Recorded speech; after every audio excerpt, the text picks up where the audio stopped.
that these student athletes are provided these guys who are finding that loopholes, and those loopholes are going in because there are no restrictions. So until we see any real restrictions, anytime we see any sort of policy, anything like that, the number's going to keep going up. Greetings and salutations, and welcome to the Coaches Podcast. I am your host, Dr. Keith Adams, and on today's Throwdown Thursday edition, Week 18 of college football season, we've got the quarterfinals preview, and also we'll talk a little bit about some of the bowls coming up. But the major thing we're talking about in segment one, discussion of NIL and the transfer portal. Segment two, a discussion of former players returning to coach at HBCUs. And segment three, let's talk about the college football playoffs taking on the NFL. So last week we did our full preview of the quarterfinals. You can check out last week's show. And next week we will preview the semifinals. But college football's got some problems, okay? So let's talk NIL first and foremost. A three-star high school prospect 2 years ago, Darian Mensah, hit the transfer portal, and he, the Tulane redshirt freshman quarterback, has received reportedly a huge NIL deal from Duke. In college basketball, BYU has the number one recruit, A.J. Dembonza, and it's reported that he's getting $5 million to play one season. With me today, Captain for Life, Will Cotton. Will, we've got a lot of things going on with NIL. We'll get to the transfer portal later in this segment. But when you hear these stories, what comes to mind for you? I think the biggest thing, Coach, and we talk about that time, is it's hard to call them amateurs anymore. I mean, at the end of the day, that's what they're supposed to are, collegiate amateurs. And when you start paying them, and now they're getting paid, I mean, immensely amount of money, you know, what comes with that? You know, I mean, professional athletes get scrutinized day in, day out. They're on their Twitter, their emails, they're threatening their family, threatening girlfriends, family, things like that. You know, is that something that you want? You know, and then, you know, just to look at it as well. I mean, these kids are making $18 and making $5 million and things like that. You start to look at saying, well, you know, you shouldn't really run out of money in the sports program if you're giving one kid $5 million. I mean, you shouldn't be cutting, you know, tennis programs and soccer programs should not, you know, suffer if you're going to pay $5 million for one kid. But at the end of the day, it comes down to just it reminds me of like the American tax code. I mean, nobody really knows how it works. We just know it's here and we have to abide to it. And these people are, and I'm talking these student athletes are provided these guys who are finding that loopholes, and those loopholes are going in because there are no restrictions. So until we see any real restrictions, anytime we see any sort of policy, anything like that, the number's going to keep going up. And I think teams, or I should say teams, because they're really not operating like a university. They're getting ready to just pay for 1 year deals, you know, 1 year deals, $5 million. Like the 5 year scholarships are gone. It's just, hey, $5 million. What do you do me next year? Oh, you did great. You get 7, or we're not going to keep you, or maybe it's $1 million. But you know, right now, get your money, man. Get the bag, kids. Get the bag. If they're paying, you take it. All right, Mike. Come on, man. You're a regular guy, Maryland Terp alum. This is what you're seeing. Are you mad that Maryland's not pushing out more money? I mean, what are you thinking about when you see this in football and basketball? I mean, Maryland's starting to get some good recruits. I think they are starting to push out some money. Got Derek Queen in basketball, football. They just got a top 50 quarterback or top 50 overall quarterback. I don't know. When I see all this stuff, I think of there's a scene in Basketball, the movie, where someone's talking about Shaq, and the guy goes, "You think Shaq got his money in Orlando? He got his money at LSU. Everyone knows that." It used to be a joke, and now it's accurate. You get your money in college. You know, only the best of the best get their money in the pros, but everybody can get money in college. So it's a good thing. If I just look at it from a coach perspective, if I was at like low end school somewhere, I'd be trying to find every 3-star. Hey, you can go to some Big Ten, SEC, ACC school and maybe play, maybe not. I'm going to play as a freshman. It's going to be like We Are Marshall. I'm going to play as a freshman. You're going to get tape, and then you're going to make money somewhere else. And that would be my recruiting tool. I mean, I look at this as an opportunity for coaches everywhere. I would love to be the coach who's like, I'm going to get you money and down the road. Come here. Don't sit on the bench somewhere else. And I think, JUCO too, yeah, JUCO because too. I think they don't count now. So it's like, hey man, I can get you to the. But I ask you that, does now huge that opportunity. change? Does it change now that 18-year-old and 19-year-old are no longer really competing unless you're like an elite kind of guy? If you're 18, 19, and you're one of those middle tier kind of guys, are you automatically saying, I got to go to a community college, whatever I got to do, and then when I'm 20, 21, then go to the big leagues? Is that where we're kind of So, moving toward? so what my college guys tell me is that if you're not top 100, we're not recruiting, which Oh, means that opens up opportunities, as Mike talked about, for someone else. And depending on how you want to look at it, I mean, I was a Division III coach for 8 years, and now Division III schools have to worry about overperformers because everybody who's there should have been whatever D2s. So what happens is the high academic schools will pluck from the best D3s because they still have to abide by admissions requirements. The better mid majors, lower D1s will go pluck out the D2s. And as you're seeing it play out, the high majors will pluck from the mid majors, and watch out in the handshake line because that's when the conversations take place that shouldn't take place. But hey, we're looking at you, or something like that. So, anyway, let's go to the portal. The NCAA Division I Board of Directors approved a blanket waiver granting an additional year of eligibility for former junior college transfers. According to the NCAA memo, the waiver extends an extra year of eligibility in 25-26 to athletes who previously competed at non-NCAA schools. So the Pavia decision is good for next year for those JUCO players. Will, you got NIL, you got the ability to transfer. How are you thinking about college athletics right now? I'm with you, coach. Nobody is mentioning anything about academics. There's no sort of, hey, you can transfer in the portal, but you need X amount of credits. Hey, you need X amount of hours of how many classes have you taken? Oh, what's your major? If you haven't even declared, you shouldn't even be able to transfer the portal. You should say, "Hey, what's your major?"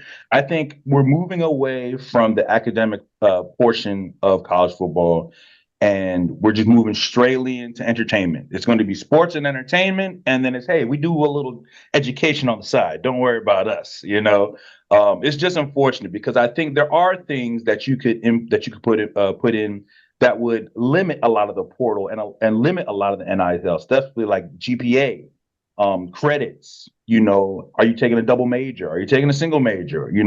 Are you taking, basket weaving? Because I think we're moving away and we're moving that blanket so that people are really seeing like these coaches really don't care. They don't care about your best interest. They want you in your outside the store out. If you're not wearing the jersey on the front, they don't care about you. So they need to put some sort of educational guidelines for this NIL and portals because it will limit a lot of it because it can't just be football. It can't just be basketball. It has to be, I'm going to this college. Why? Oh, they have so and so major discipline. So and so. There's a professor I heard that teaches that does this that I want to do. There has to be some sort of conversation like that. So until we get that conversation, it becomes pay for play, man. We're professional sports. We're getting away from being colleges. Mike, your thoughts? I mean, I just look at it from if I'm two-star, I'm going JUCO without a question, getting my 2 years, and all of a sudden I'm a 20-year-old playing against 18-year-olds, and I got 4 more years. I mean, or whatever it is, 3 more years, 4 more years, whatever they'll decide. It'll be 6 years by the time I'm done with my career once someone goes to court because the court's going to rule against the NCAA no matter what the decision is. So yeah, this is an opportunity. I mean, education doesn't matter. We know education's Stop that. that's never mattered. It only matters in the schools, in like the Stop high that. schools, not the colleges. High schools, you need to be eligible. And then you get to college, and it's like, someone will write your paper, you're fine. Just for the students, take advantage because Yeah. the NCAA took advantage of you for a long, long time. Now it's time to even the score, and that's what this is. Take advantage, figure Nobody out should what's be best for hungry. you. All right, bear with me because you guys hear this from me all the time. So my doctoral work, for those of you who are new to the show, my dissertation focused on the relationship between academic and athletic motivation.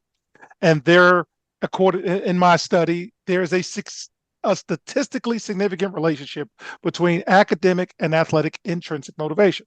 And there is no relationship, statistically speaking, with academic and athletic extrinsic motivation. So for the last 5 or so years, everything's been extrinsic. And there's no sustainable motivation in terms of doing anything. And the further colleges and universities and conferences get away from meeting measurable progress, whatever that is, 20%, 20%, 25%, whatever it is, it hurts. And the greatest accomplishment that I've ever had as a coach is not winning state championships, not winning conference championship, is that 90% of the people I worked with got a degree. And those, most of all, were young men of color. And as a result of that degree, they are able to put themselves in a position to take care of themselves financially, take care of their families financially. And the more I hear and the more I'm out as we prepare for the Post-Grad Academy in 2027, the more my college friends tell me, Keith, we need you. The more my players who have children say, Coach, can I talk to you? We need independent folks to help these young scholars. And that is what moves us to action, because get the bag. It's okay, but please get a degree while you're doing that, because now you've got guys just exhausting eligibility with nothing to show for it. Will, you played for me and you've heard these speeches going on 20 years now. Any final thoughts before we wrap this segment up? It's unfortunate because I'm 38 now, so I'm now understanding the benefits of getting a degree. And it's not so much the actual paper, it's the actual saying that you've completed a task, a long-term task. I think we talked about, Coach, a long-term task, but also gets you in a different room. I've noticed that you have different conversations with people. You can expand your mind. I mean, even looking at things politically. I mean, you're not one way in terms of things. You think a lot of bipartisan in terms of things like that. So it's even in terms of listening. I mean, these are things that people think it's just educational. It's like, no, you're sharpening your brain. You're sharpening your education, which is not just knowledge, it's the entire world of things that you're doing. You're sharpening those, even emotionally. I mean, you learn those things even in college. Having conversations with my wife back and forth about arguments. I mean, when we were younger, we fly off the pan. But no, we're two smart people now. We sit down, we have conversations and things like that. It's also sprawls out from the education. So I think it's huge. I think that I wish that more of them took advantage of it. I wish they would show more like stories of like, oh, he stayed for 8 years and guess what? He's a doctor now. Or, oh, he played ping pong for 12 years and guess what? He's a surgeon. They don't never tell those stories. They just say, oh, he's playing another 8 year. And how about where are they now? I would love to have that. You'll be in college for 6 years.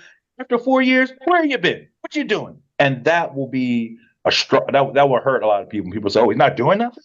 So get your degree and get the bag. You can get both. You can. All right. Mike King, my 20-year educator, take us out this segment. Any thoughts? I mean, one day pendulum will swing and one day it'll go back to education, but it's going to be a long time. But it's going to be a long time. Pendulum has fully swung to money. All right. Friends, when we get back in segment 2, we're going to talk about new coaches at HBCUs and really try to help you understand the good, the bad, and the ugly about this. We'll be right back on the iCoaches Podcast. This is Dr. Keith Adams, president of the CKA Save Project and author of Finding the Balance, my personal journey to academic and athletic success. This book is your key to unlocking the secrets of being a successful student athlete. Drawing from my 30-year career as a teacher and coach, this instructional guide offers a unique perspective on achieving success in both academics and athletics.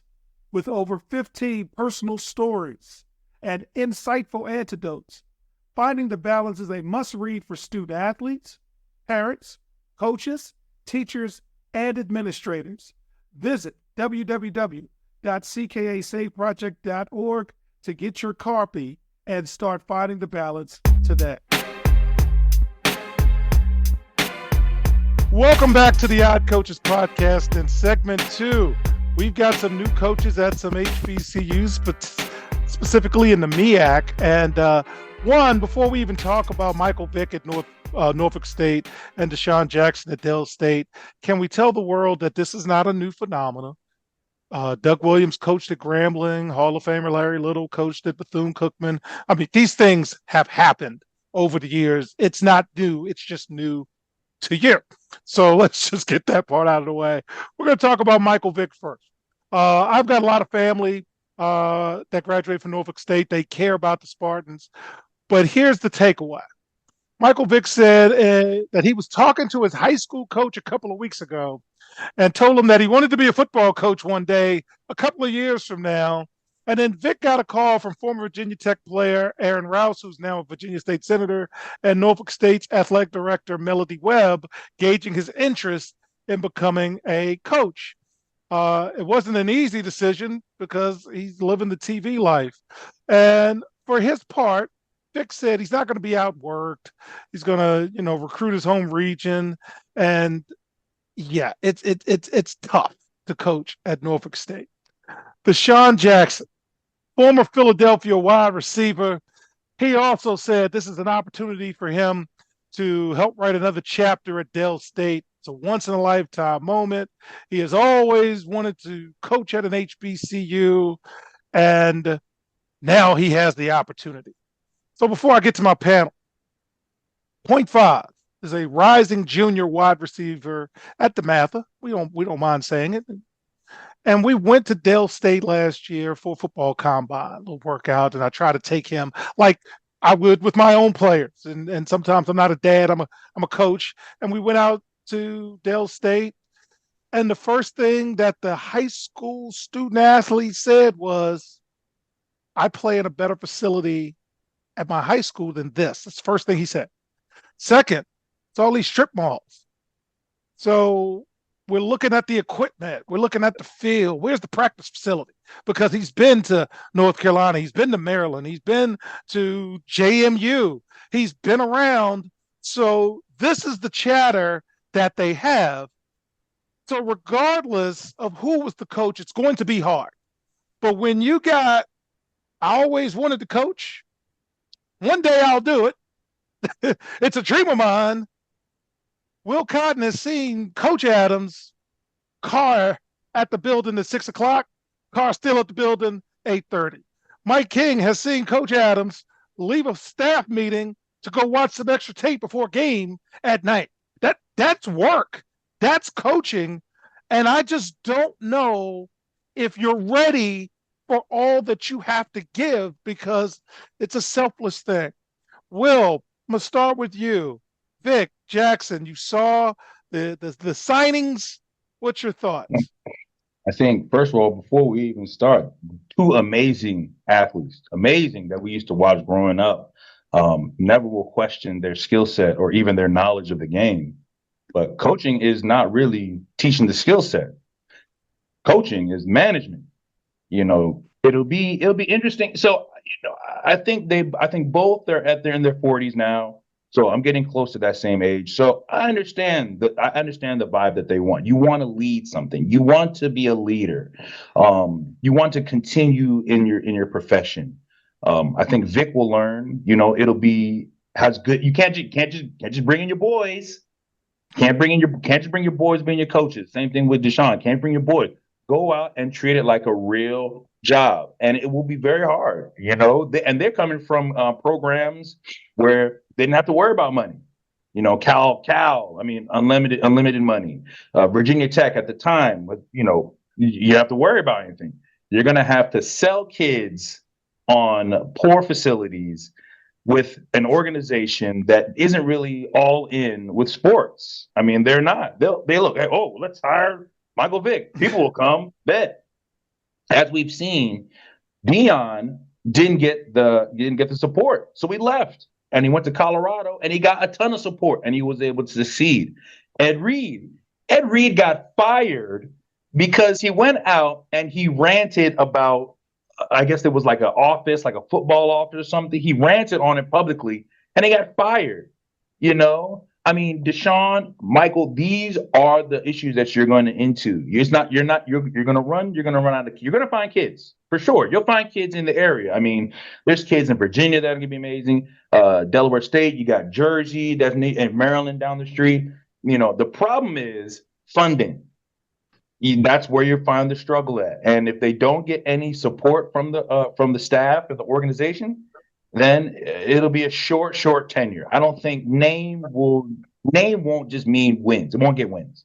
And Dell State has been awful the last 3 years. I think they've won like 3 games in 3 years. They're like 3-30 something. That's not going to change overnight. So I just got to say, if Vic and Jackson, if you're willing to stick around for 5-7 years, get the organization on board with you, you can see some success. If not, then in a couple, 3-4 years, you'll be up for a job, and that's really what it is. Mike, you're a leader's leader. This is how they've come in. Any thoughts about the hiring of 2 former great players to these challenging coaching positions?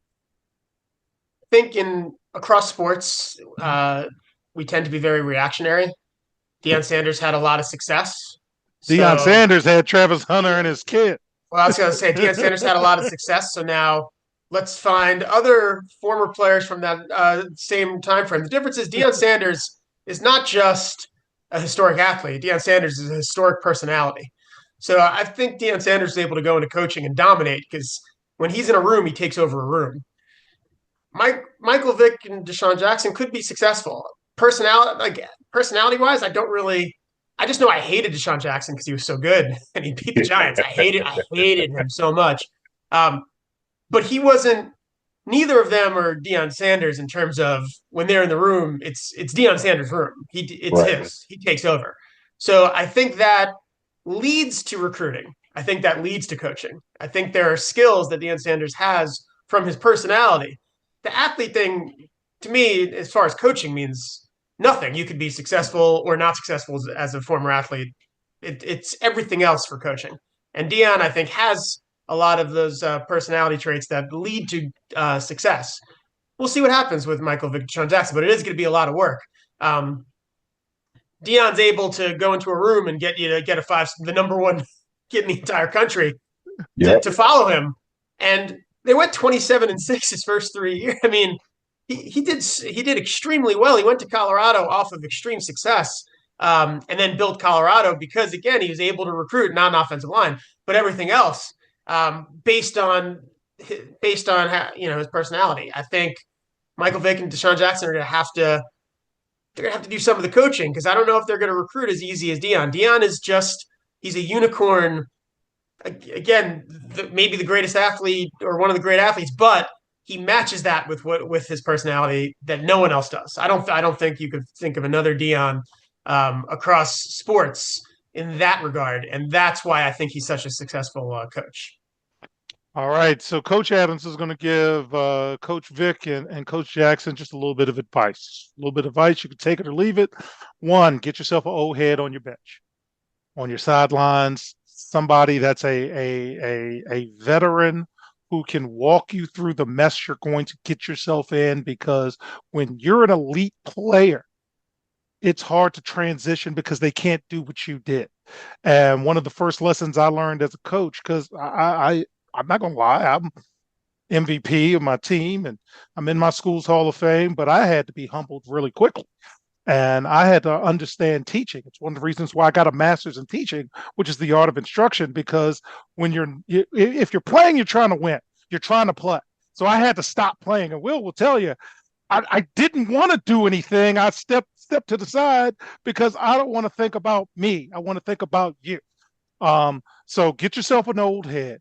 Two, get yourself young hustlers to go out there and recruit for you, because you've got to be home. You have to be Dell State football. You have to be Norfolk State football. You've got to shake hands. You got to kiss babies. You got to eat chicken dinners. You got to do all of these things. And notice I didn't mention one thing about football recruiting. You've got to recruit money, and you can't use your money. Don't use your money. It's your money. Because Yeah, don't do that. the Don't do that. temptation to use your money. Will Cotton has eaten off Adam's dollar on many occasions, and in college I learned, hey, the high school stipend was my basketball budget for the year. That will never happen again. That will never happen again. So again, we wish you all of the best. Dale State is extra special to Will and I, because our family went there and did well there. So you can't win at Dell State. And also Norfolk State. A lot of my cousins went there. So again, get yourself an old head. Don't use your own money, and get yourself some hustling folks. Go ahead, I Will. said, Anything else? I say one thing about Coach Jackson, and it was kind of an unfortunate faux pas, and I hope he listens and I hope he wants to hear this. When he did his news conference, and I think he did it on like a phone, and he did it right there. Not one stitch of Dell State apparel on him. Not a hat, not a shirt, not a lanyard, nothing. And I showed that to one of my boys who won the 2007 MEAC championship. And I showed him, he said, he's not with it. Already, they're not buying it. So it's unfortunate, Coach Jackson, but you're gonna have to show me, because my boy says he's not buying. Okay. So when we get back in segment 3, I got King with me. We're going to talk about college football taking on the NFL and losing very badly. And we'll also give some words of encouragement to the CFP quarterfinal teams. We'll be right back on the Hot Coaches Podcast. This is Dr. Keith Adams, president of the CKA Safe Project, with a question for you. Are you passionate about supporting student athletes? If so, then become an official member of the CKA Safe Project and make a difference today. With your membership, you'll be able to help us provide essential academic and athletic support to underserved communities nationwide. Join us in empowering student athletes to achieve their full potential, both on and off the field. Together, we can build a brighter future through education and sports.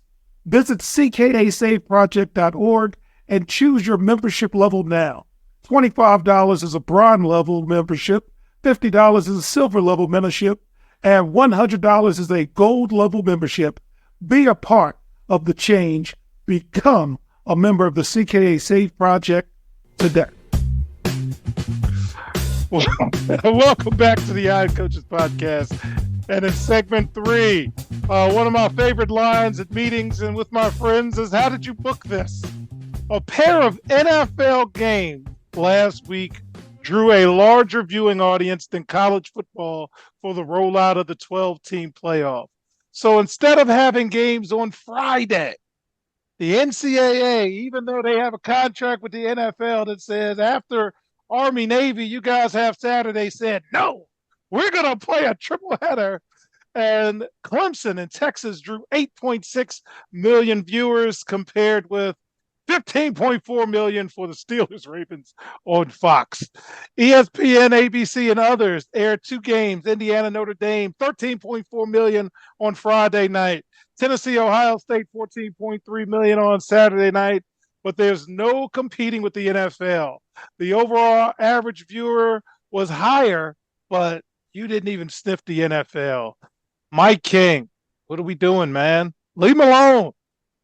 What's your thoughts on college taking on the NFL? I mean, the NFL's the mob, and the college just has to kiss. They have to kiss the ring. Like they got to go there and say, "Listen, we're trying to help. We're your feeder program. Help us help you." I would just beg. I'd say, "Here's the games we got.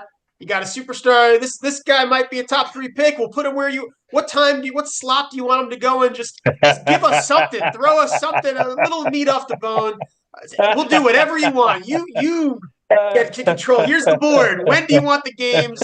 Can you give us a half an hour where we're not in direct competition? Something. That's how I would book it. Will Please. Will Cotton, your boy LeBron's talking trash too about the NFL, and then we saw the ratings. Oh, they were NBA, terrible. NBA got bodied. What would you say to college about competing against the NFL? Same thing that Mike King says. Go like the mafia. Hopefully it's the wedding of his daughter, and he can kiss the ring, and that they can get something because it's not, coach, it's not even close. It's not even close. But I give NCAA credit. They say, okay, let's go toe to toe with NFL and see what happens. Now they know they ain't gonna win. Especially against NFL in the December, which is pretty much playoff football On for network NFL. TV, the NBA, NFL put games. This is how lethal and ruthless the NFL is. They put games on Netflix. We as a people are lazy. That's everyone, no matter race, creed, or anything. So, to my knowledge, my friends had the game on Netflix and didn't flip back and forth. They just left the NFL on, which is just critical, man. Why are you doing this to people? Okay. Man, it was like you remember.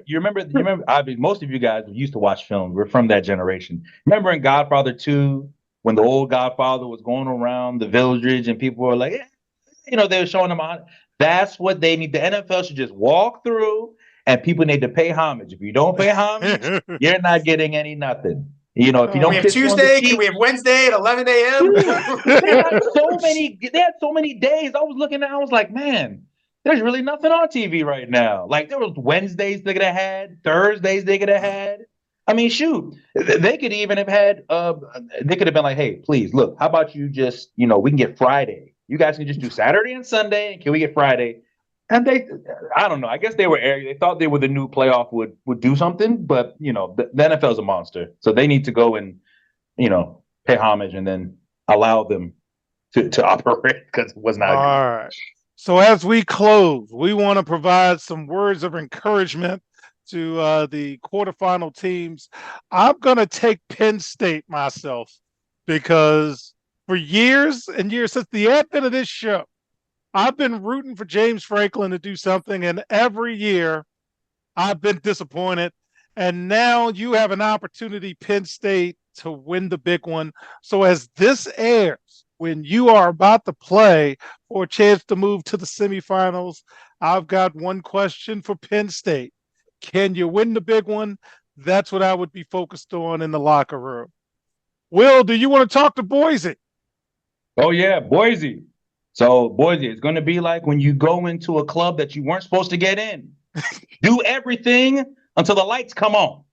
Get shrimp, take pictures, get drinks, dance some more, talk to some girls, go to the bathroom, throw up, do it again. Do it, enjoy, and do it the fullest moment. This will be one of the greatest moments in your life. Take advantage of it. Never leave something into the floor, and just do what you got to do, man. There's nothing to lose. You're not going to lose anything. If you lose, people expect it. But if you win, man, do the thing. Leave it on the field. Leave it on the field. You should not leave with your shirt tucked and your tie should be tied. It should be untied, untucked, and wobbling out. Have fun. Have fun. You enjoyed it. All right, Mike King, you've got Texas because it's blank in Texas. What are you saying to the Longhorns? Well, we're 13, something like that, point favorites, which is even more than Penn State is over Boise State. But unlike Penn State, we don't only beat the teams we're supposed to beat. So we got to give our full attention because Texas had a couple close games against some bad teams. That's what I would tell Texas. Don't look at the line. We got to focus because we barely beat Vandy, barely beat and a couple games that were close. So Arizona State, you should kill them, but you better not go into the game thinking it. All right, I got Arizona State, and Arizona State reminds me of my Pate Branch team who won the state by beating the number one team in Washington in the semis and the number one team in Baltimore in the finals. And I walked into the locker room and I just asked one question: why not us? Why not now? Arizona State, you want respect. At some point, we're going to kick the ball off and we're just going to play football. That's all we're doing. We've been playing football since we're 5 years old. So let's just go play football. You got this. Will, talk to Oregon. What you got? Oregon, play your game. Play a game. You know, you fought out to get the Pac-12. You went to the Big Ten, and you won the Big Ten. So keep playing your game. Don't switch and be, I want to run the ball and, now I want to be, 7 or 8 up front and start going. No, run your game, man. Throw the ball, get cute. You have a very smart coach who obviously knows the rules and regulations because he knows how to take advantage of them. I'll leave that alone. But yeah, just run your skills. You have great skill set. You have an amazing quarterback. Your defense causes turnovers. So just play your game, focus on yourself and don't fall in that trap of trying to be somebody else that you're trying to beat. All right, Mike King, you've got Ohio State on the Shut the Blank Up tour. What are you saying to Ohio State? I'm not scared. We're not scared of Oregon. We lost by 1 at Oregon. Our running back averaged 8 a carry, but stupidly only got 10 carries. So we're going to feed him the ball more. We're going to limit how much time Oregon's offense is on the field. And I look at this game as we should win. We're the best team in the Big Ten. Oregon's the new guy, and it's time to kind of set the pecking order moving forward. All right. I'm taking Notre Dame because, again, card-carrying member of the BCA, Marcus Freeman, this message is strictly for you, sir. We ain't Rudy. We are not happy to be here. We are here to win all of this. So when you walk into that locker room, you look in front of God and everybody else, and you remind people that you're Notre freaking Dame, and this is where you should be in the first place. We don't need a conference. We don't need no buddies. As Nick Nolte said to Eddie Murphy in 48 Hours, we ain't brothers and we ain't friends. We are here to win. So go ahead and take care of that. And strictly for entertainment purposes only, my entertainment. Will, you've got Georgia. And you tell us what to do and hopefully tell them what to do after the game. Coach, let me tell you, dogs, you're still the big dog. You're still the big dog in the NCAA football. So remember that. All the challenges, not the challenges, the challengers and the chargers and all the cards and stuff can be easily taken away if y'all don't win. So y'all need to keep playing, show that you guys are the SEC class, and just do what you got to do. You have everything you need. Even your backup quarterback could beat any of those teams just because your skill set and your team is so good. Your defense is so good. Your offensive line gives him enough time to throw. And he's been practicing the last 2 weeks. He ain't playing nobody. I mean, come on. Go run through this playoff and show them that Georgia is really the team that's supposed to win this team. All right. So we've got New Year's to celebrate. We've got resolutions. We hope everybody has a great 2025. We're going to keep getting bigger, faster, stronger, better on the OCP. So on behalf of our cavalcade of stars, I'm Dr. Keith Adams saying thank you for listening and or watching the Eye Coaches podcast, and we'll see you on the sidelines. Till next time, take care.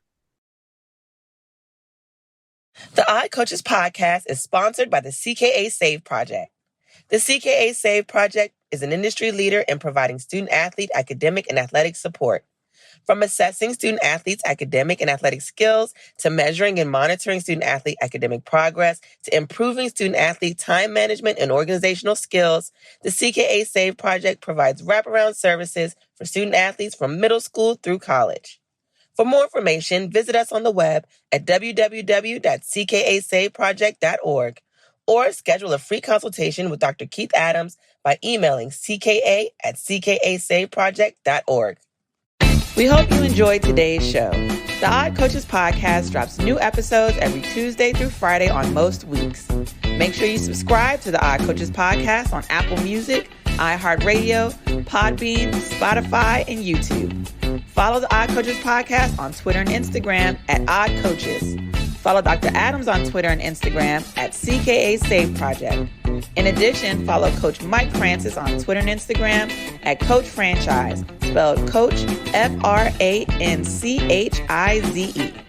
For more information about the CKA Save Project, please visit them on the web at www.ckasaveproject.org. See you next time on the Odd Coaches podcast.